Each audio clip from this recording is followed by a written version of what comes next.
Hi all, I'm replacing the choke cable on my Polaris 400 carbureted Ranger. Obviously it's carbureted, it has a choke. So this happened to me. I went to pull the choke to start it, and you can see it ripped the wire clean off the choke.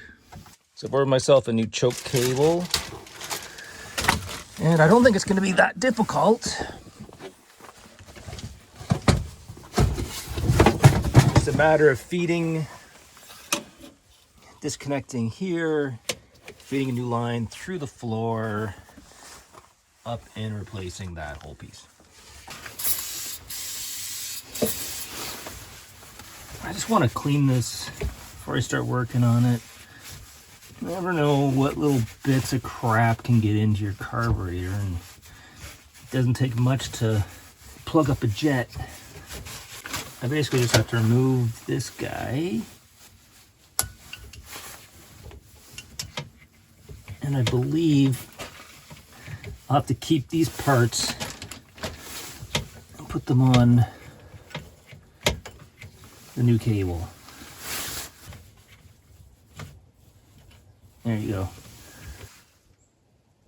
Okay, so since my cable is broken, I was able just to pull this forward a bit.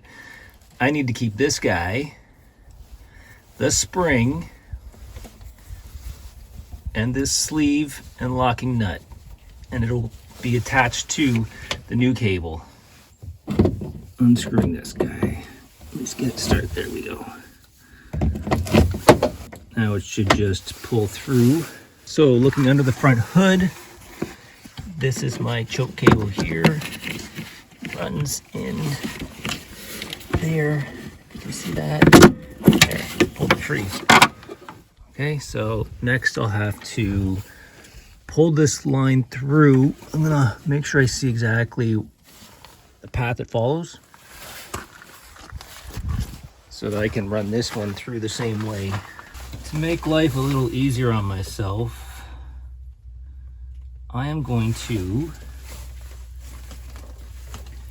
tie some string here to this guy.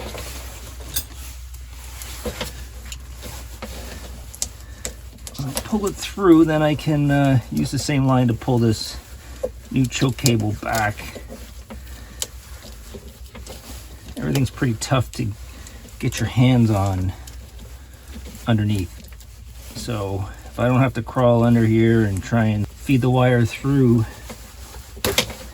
I'm hoping this will make it easier for myself.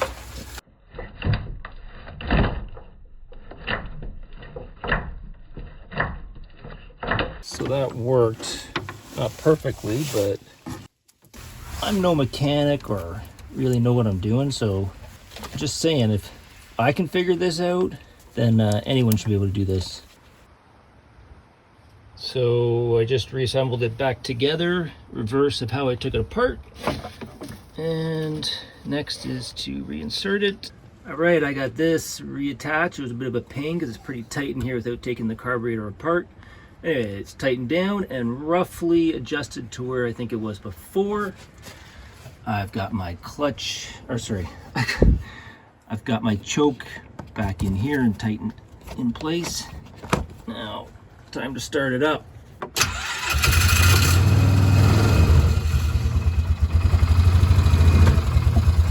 Yes, back in action.